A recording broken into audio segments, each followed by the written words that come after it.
All right, we have Ami Adini, who's graciously agreed to provide a presentation today. And Ami's and the environmental services creating phase one and phase twos for real estate when it's required or needed. But Ami's expertise also tells us that not all contamination should be a deal killer. So he's going to walk through some bullet points or transactions that he's dealt with recently and over the years, and how they went from possibly a contamination deal killer to actually getting a deal closed and making things happen. Scenarios. Pardon me? Okay. Scenarios. Yes. Thank you.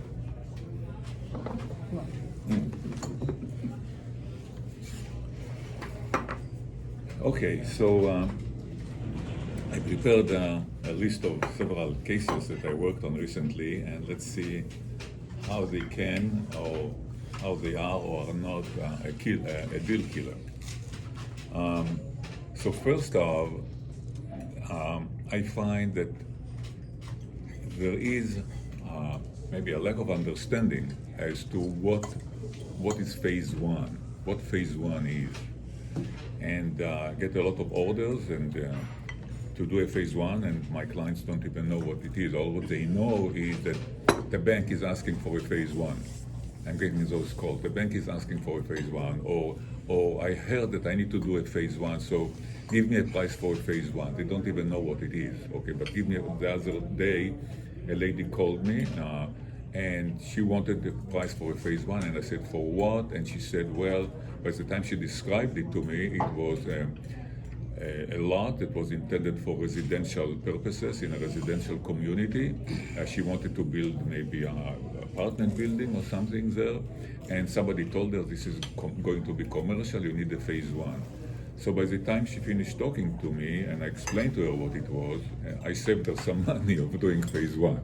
I explained to her, you don't need a phase one in such a case, there is no reason.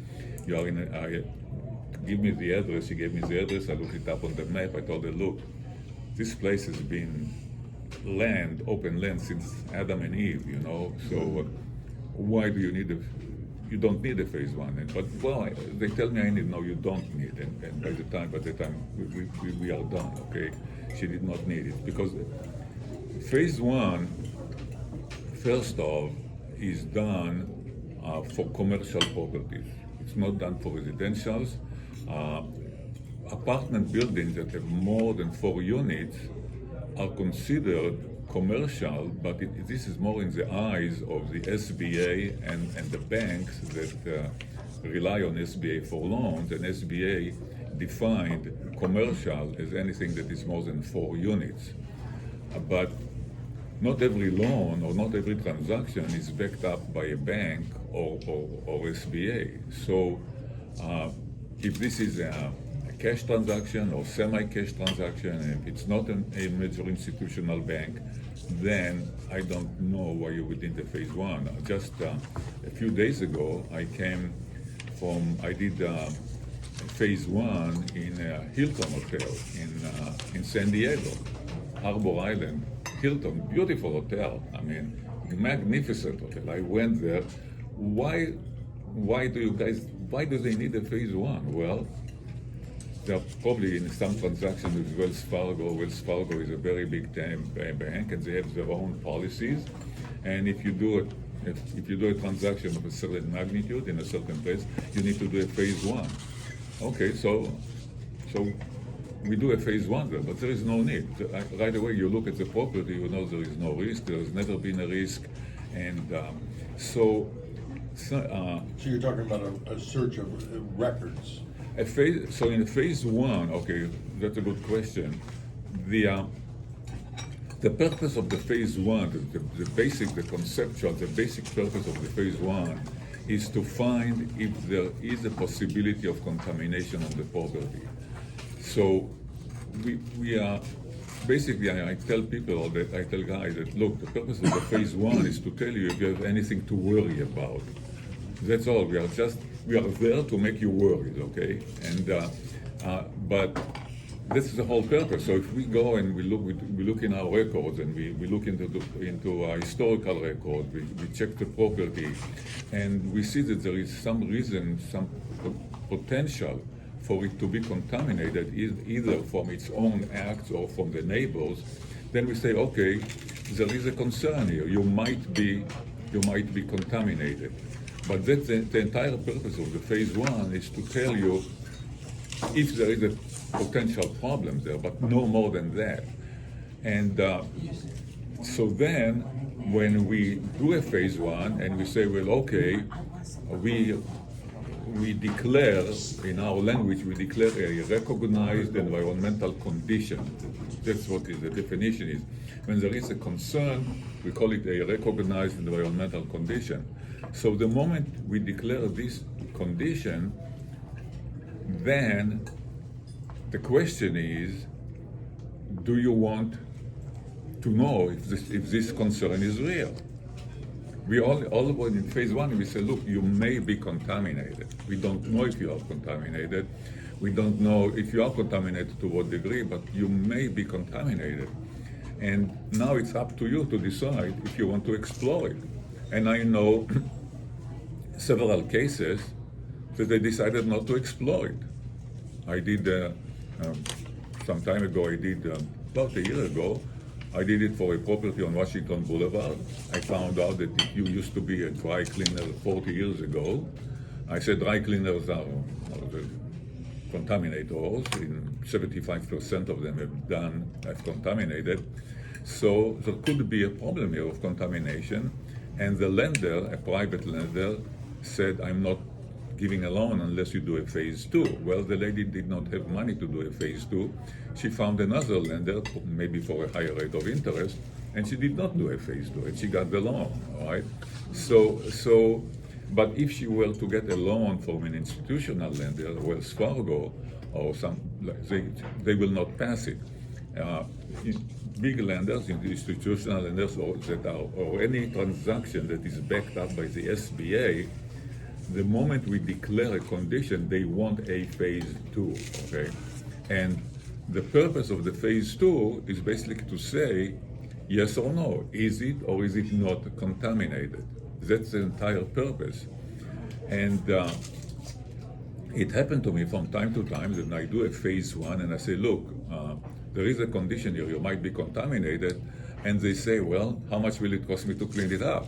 I say, first of all, I don't know if you are contaminated. It's like you walk to a store and you say, how much is the cost of the pants? I want a pair of pants. How much the pants cost? You know? What kind of pants do you want? You know. So we don't know. First, when we do phase one, we don't know if you are contaminated, and if you are contaminated, we don't know how much. Okay, so we cannot put any price on it. So usually, when they push me hard, I say, well, okay, your cost could be anywhere from $1,000 to $2 million. Is this a good enough answer? And they say no. I say okay. So do we need to do a phase two? I say to them, it's up to you. I mean, what is your risk tolerance? All right. And I have quite a few clients that say, I don't want to do a phase two. I'm buying the property as is, or I'm selling it as is, whatever price I get. I don't want to do any phase two. I don't want to know if it is contaminated. So there is no law that requires anyone to do a phase two, okay? The whole industry of the phase one and phase two is driven by the concerns, basically concerns of the lenders. Right.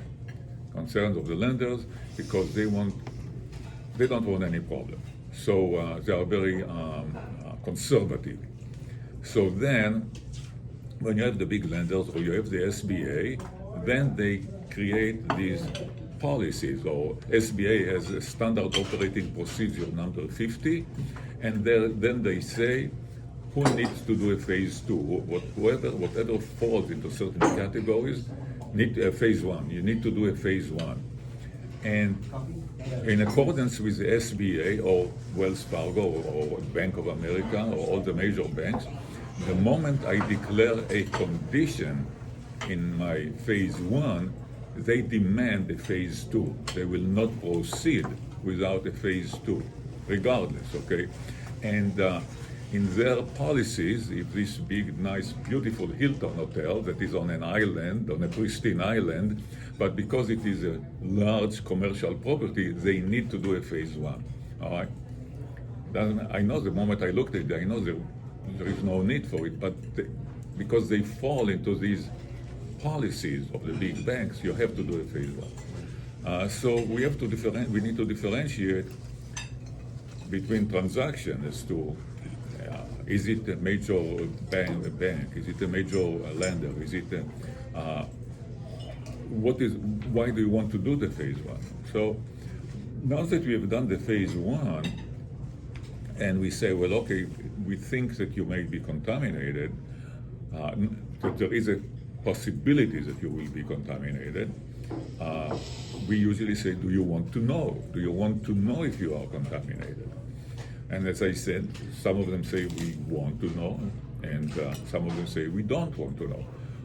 Recently I had a case in South Pasadena, and I did the phase one, and I found out that about 8 years ago there was this gasoline station there, and they abandoned it about 60 or 50 years ago, and there were no records if they ever pulled the tanks. And I said to him, well, I have some concern about it. Groundwater is very shallow here. You had a gasoline station here. About 25% of gasoline stations have leaked, and you may be contaminated. And my client at the time did not continue with the phase two. They elected not to, and they sold the property to the tenant. The tenant bought the property as is. And then the tenant came to me after about a year after he bought it, and he said, well, Ami, I'm really not interested in a phase two. I don't want to know if it is contaminated or not. I don't care for it. He says, but I have 2 daughters, and they are medical doctors, and one day they will inherit me, and they are pushing me. They want to know what is in their inheritance. They want to know if they are going to inherit a problematic property or not. I don't want to know. I don't care. He said, I bought it the way it is, but they want to know. So do a phase two, but sign an NDA with me, because I don't want you to disclose to anybody that you even do a phase two. So we signed an NDA when I sent my samples to the lab. I put as the name of the project, I put my license plate as the name and number of the project. So it's complete NDA. The lab doesn't know where the samples came from, and the results came, and he has a little bit of contamination there. And he says, that's fine, now I know, thank you very much. And this is it, that's the end of it. He says, I'm not going to continue, I have about 20 or 30 years more to live at least, and by the time my daughters get it, they will, by that time, maybe the whole industry will change, maybe the rules will change, but he doesn't care. So his risk tolerance is such that he doesn't care. He doesn't want. The only reason he did the phase two is because his daughter. Okay, so I have another case where I did a phase one.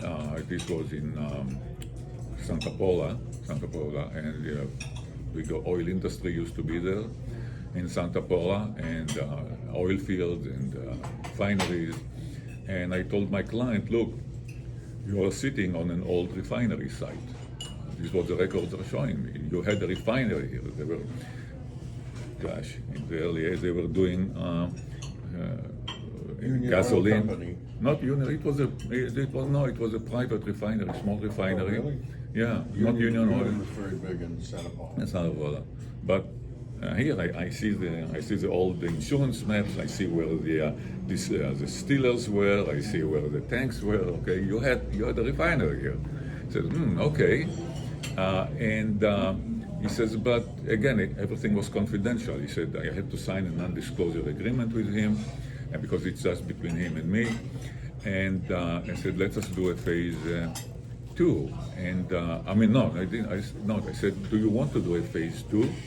And he said, why should I?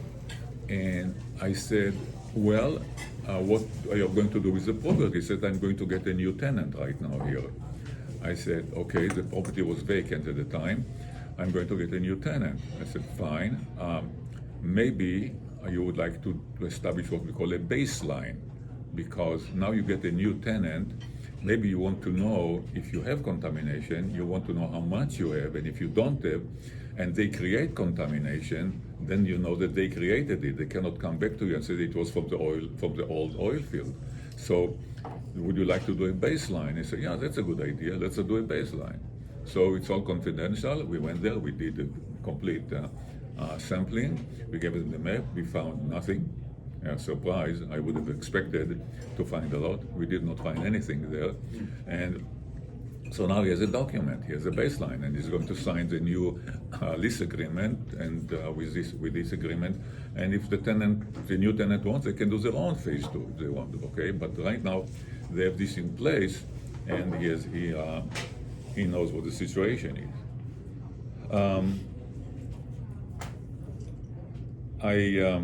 Just yesterday, I was invited to do a phase one on a property, and even before I walked it, I looked it up in online records, and it is an old plating shop, and I told them as I went there yesterday, I told them, look, you are contaminated. I already know you are contaminated. There was a study done 30 years ago here in this area, and you are contaminated. And I don't know if you are contaminated because of the actions of the old plating shop or not. But before I even do the phase one, I want you to know, do you want me to do the phase one? And they say, yes, we want you to do. The new buyer still wants to do a phase one. And I told him, I only can tell you that we will tell you that you need to do a phase two if you want to know what it is. He says, that's fine. And so we are proceeding. We'll do a phase one, we'll do a phase two, and we'll see what happens there. So again, it is up to the client. What is the risk tolerance? Again, there is no law about it. Another case, we have a very interesting case now that the property used to be a gasoline station, and we worked on this property. We started to work on it in 2006, all right? And it was contaminated heavily. It is close to Beverly Hills, and we only closed the case about a year ago. We closed the case. We had to go through all kinds of investigations and remediations, and by the time we were done, it cost about $2.5 million. It's a huge cost for an old historic gasoline station sitting next to La Brea tar pits, and in 2011, I came to the water board and I told them, look, close the case. I mean, yes, they had tanks, yes, they leaked, yes, it is contaminated. They are sitting in a tar pit. If you go to this area, the tar is coming out in the street, okay? So they spilled some gasoline into the groundwater. The groundwater is not being used. It can't be used. Why do we do all this work? Well, that's the government. You know, you need to do this work, and they would not give us closure on the case. In 2011, they did not give us closure, and this was after we already spent close to $1 million on it, on investigation, on remediation. We pulled out the vapors, we pulled out, cleaned up groundwater, but we told them we can be here forever. We will never clean it up, okay? So they will not give us closure. And so the case continued. We received closure about a year ago because of some change in policies. The expenditure was already close to $2.5 million. Luckily, there was a cleanup fund behind that paid, the government paid about $1.5 million. So now the property is kosher, okay? We have a letter that the property is kosher, and it's still contaminated. I mean, there is a lot of contamination in the soil. The groundwater is contaminated, but we have a letter now from California EPA is that we don't have to do any more work on it. This is fine. Case closed. So now that the case is closed, it is they want to redevelop it into a mixed use. All right, they want to put a very nice apartment building there, 7 stories high, and so in doing this process, they need to go through LA Department of Planning, Los Angeles Department of Planning, and in the process, since they're changing the use of the property, so my client comes to me and say, well, look, they want me to do a phase 2. I say to my client, okay, show me what they want. Why phase 2? I mean, we already know everything we need to know about the property. You already spent $2.5 million. We know everything, okay? I mean, I'll give them the report. He say no, they want phase 2. So anyway, right now we are still in the middle. I need to find what they mean by phase 2, what they want us to do, and I keep telling them you don't need to do anything. But what my client wants is basically he wants from me a clean bill of health that I will go there and tell the property is good. And I don't know how to solve this.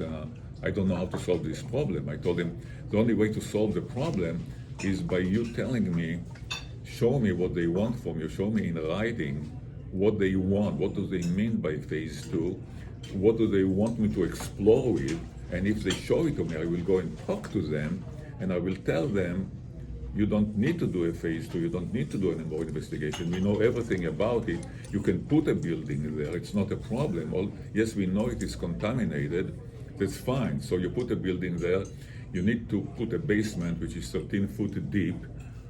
You will dig down, you will excavate, you will get contaminated soil, that's fine. You need to do a soil management plan. You need to know what to do when you encounter this contamination, and I can help you with this. We did it in the past. You have to be prepared for it. You have to be prepared with the workforce because they will be inhaling all kinds of vapors that are coming out of the ground. So we need to be prepared for that, but it's not a problem. Everything can be done. We have done it. And you will take the contaminated soil to a landfill, and you're going to put a basement here, and you're going to line under the basement, you're going to put those membranes. We are building entire properties on methane film. Methane is explosive, all right? Methane explodes. This contamination does not explode, okay? And we have all of Playa Vista built on methane field, all right? So we have the technology. You can isolate the buildings from whatever contamination, and you can put a very nice building there, and there is no reason to do any cleanup or nothing. We can do it for you. It's the technology is there, the knowledge is there. Let me talk to the planning department, and we'll work it out. So I'm still negotiating with my client. Basically, he wants me to do a phase 2, and I refuse to do a phase 2 because I don't know what I need to do. Okay, so we will solve it one way or the other. But here is the case. The bottom line is that there is a property. It is contaminated, but you can build it. They will put a very nice, close to Beverly Hills, 7-story building there on a place that used to be an auto body repair shop, and they are very excited about it, and they will be eventually it will be very lucrative project for them. So I have a question about that. Sure.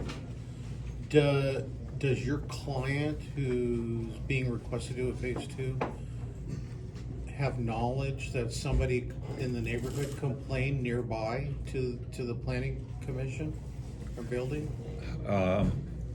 They did not mention it. Before we closed the case, we had to send letters to all the neighborhood that this is the case, and we are closing it, and anybody has any complaint, we have so much time to respond. So in theory, the neighbors know about it, but I don't know that anybody complained yet.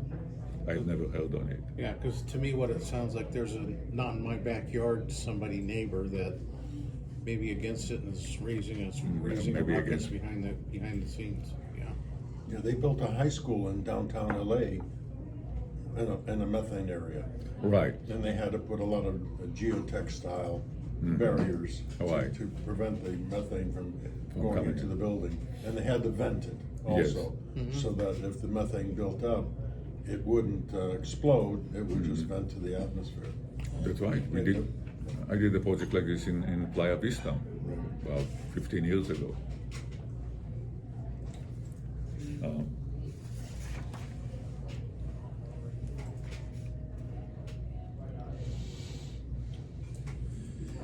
You were mentioning earlier, if in phase two, there's determined whatever the contamination is in the phase one and the phase two, they want some type of a plan is what I derive as a phase two will help.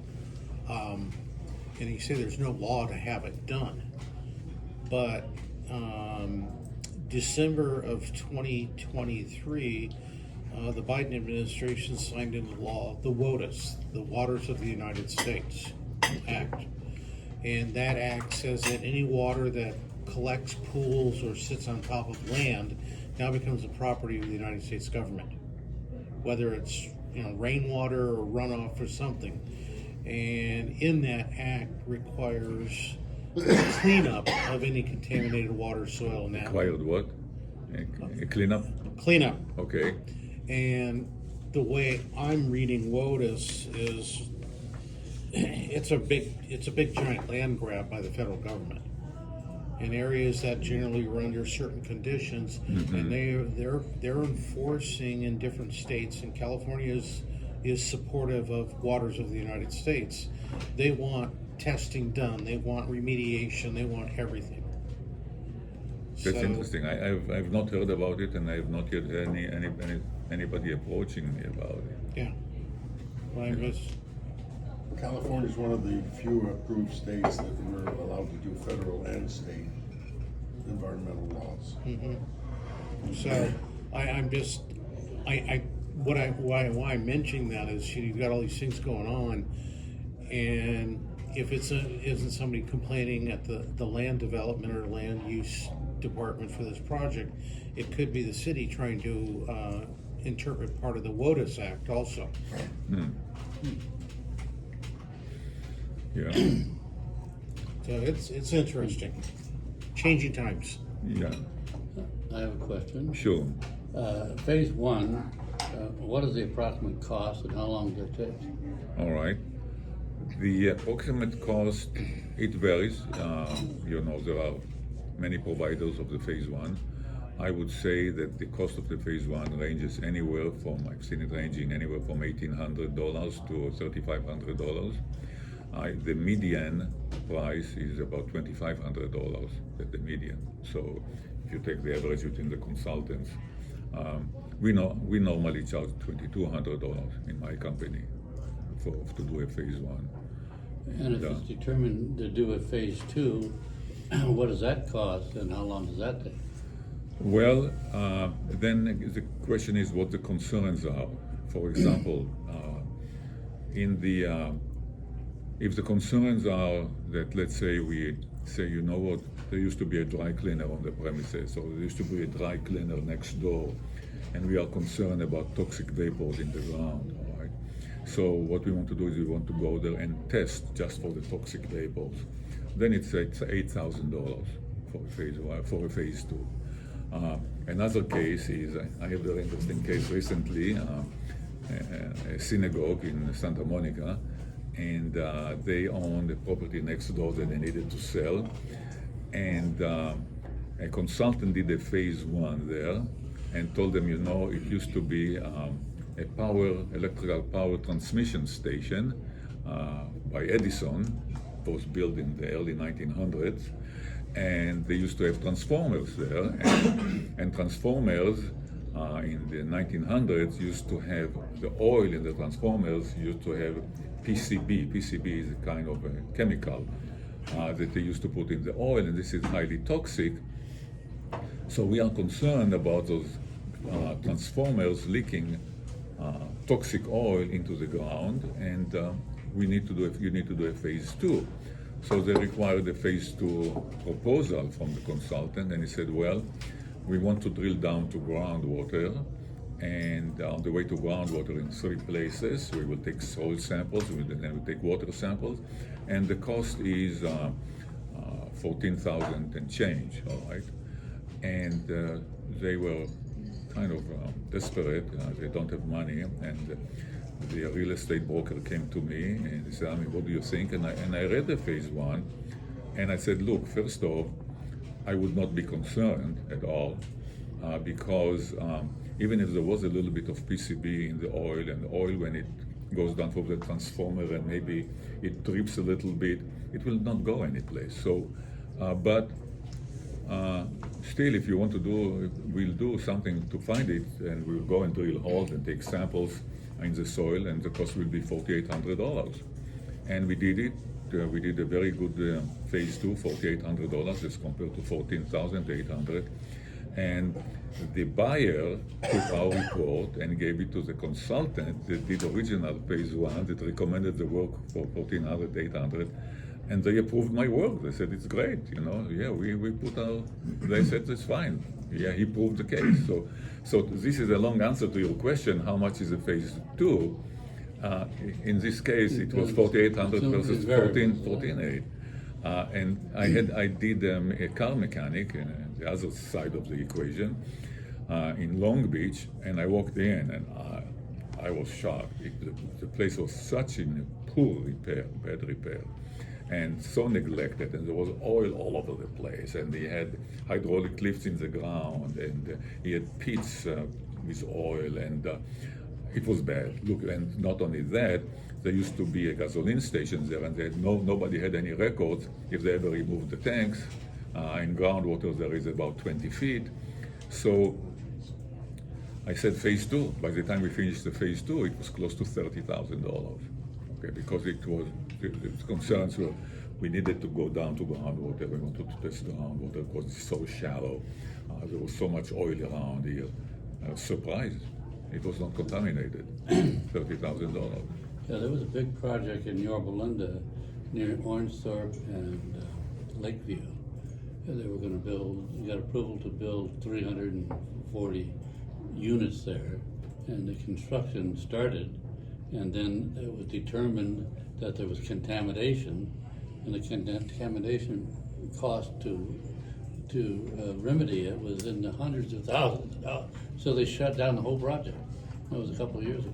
It was still sitting there. That's an interesting, bring another case to mind. We did a project in Culver City, all right, and we did a phase 1, and there was a school. They built a school there. It's a very nice school, Lycée Français. I don't know if you know about it. It's a network of schools that teach French, and so we did a phase 1. We said, okay, we need to do a phase 2, and we did a phase 2. We found contamination, and so we cleaned up the contamination that we found. We injected certain chemicals into the ground to clean it up, and everything was done under supervision of the water board. And everything we cleaned up, we got clean soil samples, and the construction started, and all of a sudden, they ran in contamination that we never discovered. Okay, in middle of construction, they ran into it, all right? And everything came to a halt because the contamination, there were many good reasons why we did not see the contamination in the first place, and I will not get into it. But it was there, and it was in the middle of the construction, and it was oozing out all these vapors, and the workers were starting to complain about headaches. Okay, we don't want that. So we stopped, and we did what we need to do, so it will not, there are certain chemicals that we spray on the soil that it will not give out these vapors. And then we brought our excavators, and we excavated it, and we excavated about 2,000 cubic yards and took it to a landfill. You know, the project I'm talking about had previously been an oil field. There was a lot of oil pumping stations there. Right. Yeah. So it happens. It happened. I had in 1992 or so. Gosh, 1995 or 1992. I removed tanks in Santa Monica Santa Monica Boulevard and 17th Street, and we removed the tanks, and there was a little bit of contamination, and we got a clean bill of health from the city. They closed the case. It's a used car lot, and some time ago I got a call from a person he wanted to buy the property. He says, Ami, what is the situation there? I mean, I understand that you have a clean bill of health from the city. I said, yes, you've got a clean bill of health, and nobody will go after you to remediate or clean it up. But let me ask you a question. If you are going to buy it, are you going to change the use of the property from a car lot? Are you going to put a building there? I said, yes. I said, are you going to go subterranean parking because this is a very limited space there? He says, yes. I said, how deep will you go? He says, maybe 18 feet or so. I said, fine. You will find contamination on the way down. It is there. We closed the case. The property is contaminated. You could be prepared for it and know what to do when you encounter it. He says, how much? I said, put in your budget about $300,000. You know, just put it when you buy the property. Put in your budget $300,000 to handle it. So you know what it is. It's similar to the case that you had. So what's the relationship between the CEQA requirements and the phase 1 and phase 2? Well, the CEQA, they care about the turtle and the butterfly, you know, so they want to make sure that when you buy. You're talking about RCRA. No, CEQA.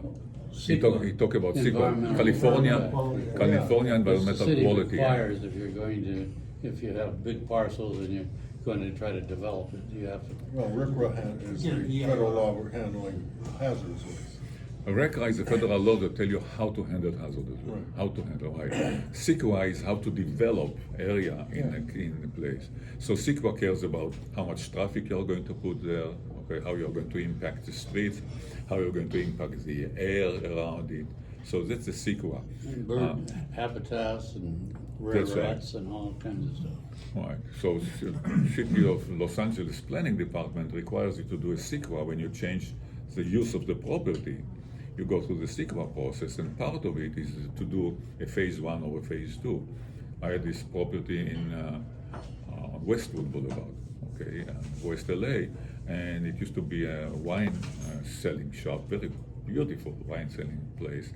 And my client bought it and wanted to put an big apartment complex there, and they had to go through this process and had to do a phase 1, and we did the phase 1, and we gave them a clean bill of health, and but it was part of that CEQA process for the city planning department. You know, we were subdividing the property, and if you kept it under 5 acres, it didn't require the CEQA.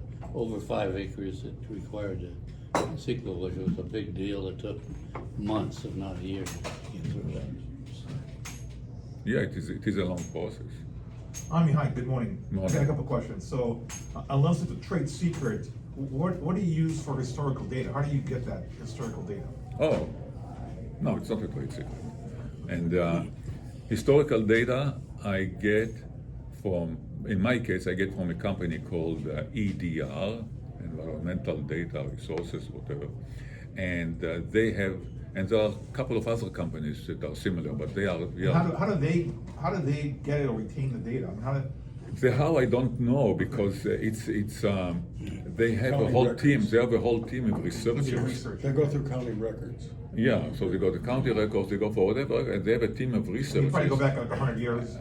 Yes, they go at least they go until the time the property was first developed. Got it. All right, and they created, they put it into their computers, and when I was it, they hit the button and they What's the sent it service to me. you Yeah, I paid them subscribe to? $350. On the NDAs, how strong is it? So, the client says, hey, it's between us, don't tell anybody, but can a legal procedure pierce that NDA?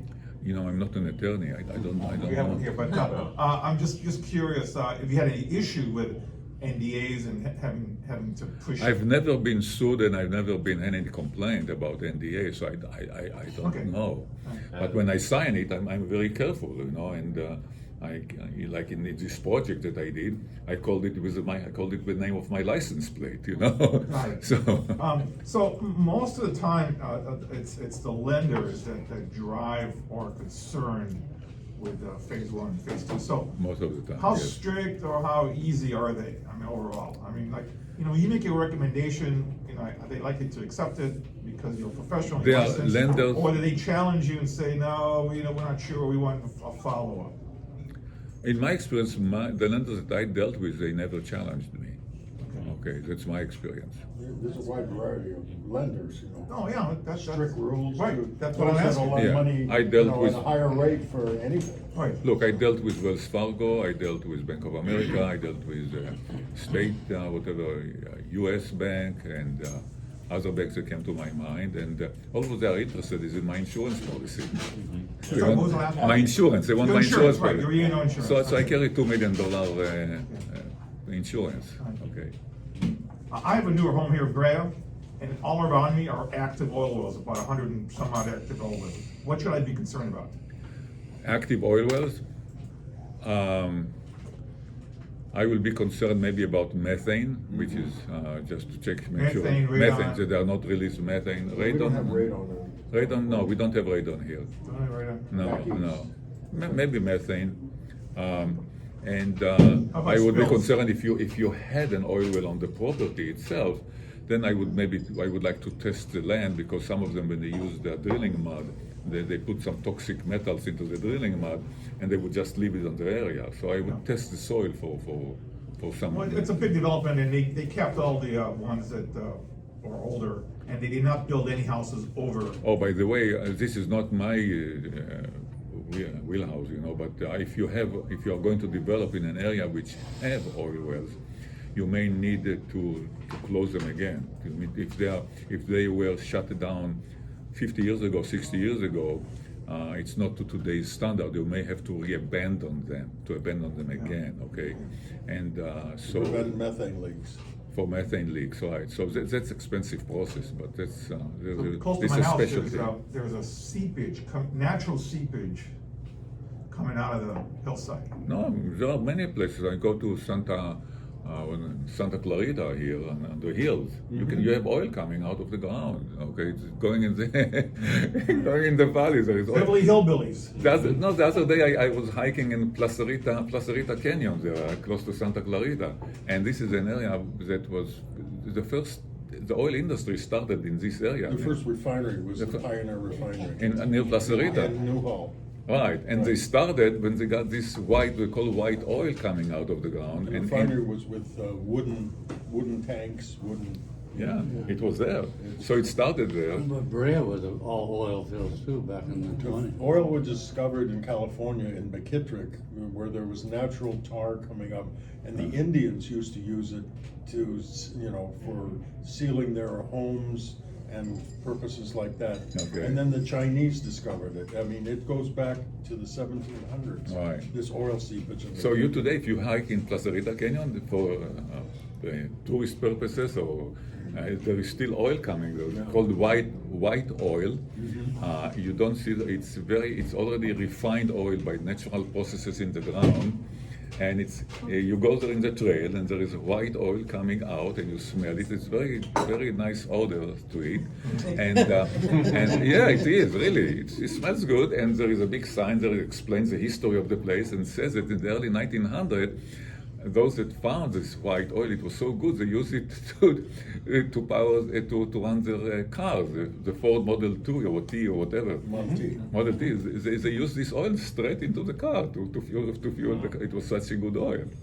It's still coming. It's still coming out of the ground. Yeah. Just a quick story. I sold a property, commercial property up in Monrovia, and it was used as a yogurt or ice cream factory. And they had a little vault, and in the vault were barrels.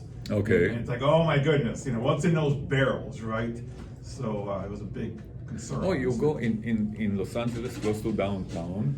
If you know Wilshire and Hoover, there is the MacArthur Park over there. Yeah. And you go there in the street, you will see oil coming out in the street. I went there one day, invited me to a house, to an apartment building on the hill. Okay, and the oil was getting into their basement. They had special pumps to pump out the oil that was getting into the basement. So it was hydraulic and some paint, so. Yeah. Big difference between how the government handles waste, toxic waste, and what they require of you. Because in the mid-90s, I was assigned to work with an inspector from LA City. Okay. And the power plant, TWP power plant in Sun Valley, which is now a standby power plant. They had a pit there with, and one time they dumped garbage in it. Well, they removed all the garbage, but now they used it to drain the boilers. Okay. And I found a layer of chromium, and I reported that, and it disappeared. Nobody ever did anything about it. Yeah. Nobody ever reported it. I mean, it was supposed to be reported to the federal government, but somehow it got disappeared. lost. Yeah. Chromium is not good stuff. Yeah. Especially if you got rain Hexavalent. and whatever going through it into the groundwater. So I think that, let me see if we have any other interesting case.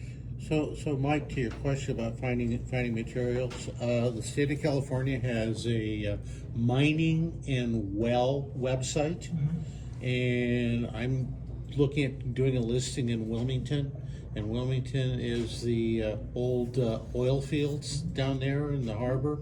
And in that website, I was actually able to download locations of active and capped wells near the Wilmington property that I'm working on getting a listing on, maps going back to 1889. Still a lot of refineries there. Yeah. Wilmington, Carson. Right. Yeah. So I'm just saying that, if you have the time and energy to do that, there is a lot of stuff available. It's the California State Mining and Wells Resources GIS page. And you can put in an address or street corners or GPS, and it'll start pulling all the information for you. In your researches, do you ever come across septic issues? Septic? You said septic issues? I know that we are looking for that, but I found a couple of septic tanks in my time, and but we did not have any problems with them. So I know that there is some sensitivity there, but again, it depends on the history. If there is a septic tank, septic tanks used to be put in mostly in old residential houses, and then they turned out to be commercials, and then this commercial became an auto mechanic, and then we are getting a little bit concerned. I remember a case like this, but we did not find anything. Yeah, Mike, if you have any concerns, you can also contact the ombudsman at DTSC, Department of Toxic Substances. Oh, wow, didn't know it existed. Or the Regional Water Board. All right. I used to work for EPA. Oh, all right. I've noticed through the years, a lot of sites that we decided not to develop because there was some indication that they were contaminated. And now 30 years has gone by, and I find that those sites have been developed, and they're developed into properties similar to what I had originally in mind. Have the laws in general become more lenient, or? In some aspects they became more lenient, in some aspects they became more strict. In the aspect of contamination of groundwater, concerns about contamination to groundwater, regulations and law became more lenient. In terms of concerns about dry cleaners, vapors, toxic vapors, became more strict. So These were mostly abandoned gas station sites. And we went to a phase 2, had phase 2 done, and then there was contamination, so we decided not to close the escrow and go forward. 25 years later, there's a building there, similar to what I wanted to build. So I'm just wondering. Well, there is a certain risk. I'll give you an example here that my client bought a property with it used to be a gasoline station in Oro Grande. Oro Grande is close to Victoria, okay? And I love the desert. I love when I have clients over there, I love it. I love to go over there. So so he bought it. He knew there were tanks, and then a consultant came to him and did a marketing job, and said, you have those old tanks, and now the state will finance for you to remove the tanks. There is a certain law, and the state will give you up to $70,000 to remove those tanks. and we can do it for you. And our cost will be about 90,000, between 80 to 90,000. So they thought it was a good deal, and they went for it. And then he came. By the time he came to me, they were almost close to going into litigation. What happened there is that it was not 3 5,000 gallon tanks that they found. By the time they started to work, they found 5 tanks, and 3 of them were 10,000 gallon tanks. And they said, well, okay, it's not 80,000 anymore, it's 190,000. And so of course he was upset, and blah, etc. And they came to me, and I said, don't go right now, don't litigate, and don't litigate. We can solve it. I'll be your mediator, okay? And, just don't litigate. We solved it, and because I told him, look, you have the tanks, you had to do some. Those tanks were there. The only mistakes they did not know you had the tanks there, okay? But the tanks were there, and you bought a property with so many tanks and so many there. So you bought the property, so get them out of the ground, okay? And he got them out of the ground. They did not litigate. He lost. I told him, look, so you lost $20,000, okay, in the transaction, because you had to remove the tanks anyway. By the time you discovered it, you are losing $20,000. This is fine, okay? But if you start litigating, you will be in $200,000 before no time, okay?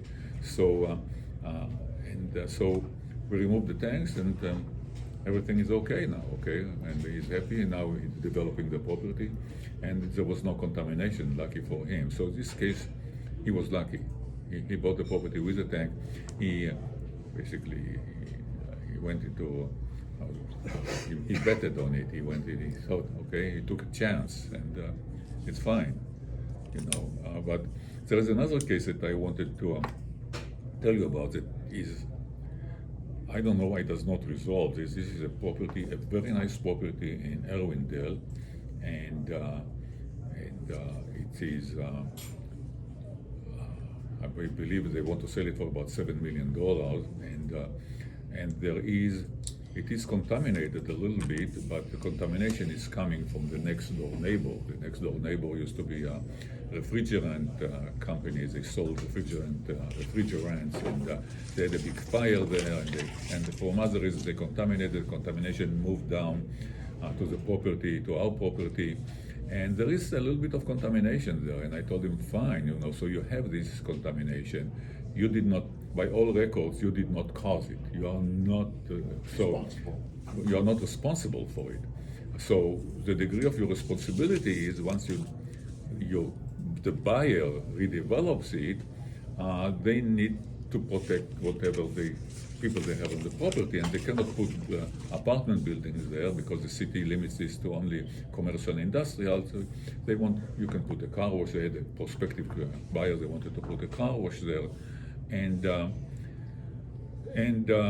so for car wash, so it's not a big deal. So you have a little bit of vapor in the ground, and what we can do is we can get you a clean bill of health. We'll take it to the government. Okay, what happened is you got several prospective buyers, and they said, look, you are contaminated, knock down about $2 million or $3 million from the price, and we will buy it. Okay, we will take the risk. Okay, you want $7 million, we'll give you $4 million. Okay, we'll take the risk, and we will buy it.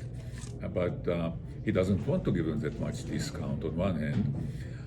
So I tell him, okay, what you can do is we can get you a clean bill of health. We'll take it to the government, to the Department of Toxic Substances Control. We will go through their process. By the time we are done with them, they will tell you what I'm telling you right now, that the property is okay, but they will get it in writing from the government, and it will cost you maybe about close to $200,000 by the time we are done, because they will not only take my papers away, I know that they will want me to do more investigation, they will want work plans, they will approve it. It will take time but you will get your clean bill of health at the end, okay? Can't you go after the neighbor for the costs? That's legal, I don't know about that, But no, the neighbor is defunct, he went bankrupt, yeah. One thing we've been able to do is, in a few cases, get an indemnification. Like at the next gas station site, we got a indemnification against environmental problems from Texaco, because they were the Okay. ones that originally. All right. Is that still, that's a good way to go if you? Yeah, it is. I would not be concerned that much about gasoline stations because they make big thing out of it. But if it is next door to you, Well, this case we built, it was right where our property was. right on the So property. we built a Okay, so Taco you- Bell right on top where it was, but we got an indemnification from the Okay, previous owner. you did well. Which was Texaco Corporation. All right. No, All on right. the Chevron. But I'm saying, but if you had gas station next door, I would not be too concerned about Oh, it. okay. Okay. But so in this particular case, they don't have the $200,000 to. So right now everything is frozen. They have a property they want to sell. It's not selling. So I can't figure out how a car wash on a $7 million property pencils out anyway. Yeah, I don't know, but somebody was interested in it. It has to do with their subscriptions that they do, they sell you a subscription. $7 million property for a car wash? Yeah, well, there's It's something. a great money laundering scam. No, that's so many of them. I think it's gonna be overbuilt. I saw Breaking Bad. Well, I agree with you. The property is very large. It's large. The car wash will take only, I don't know, maybe 1/4 or less of the area of the property. You know, so maybe they will develop the rest to do something else. I don't know. Anyway, Anything else for Ami today, ladies and gentlemen? Thank you very much. welcome.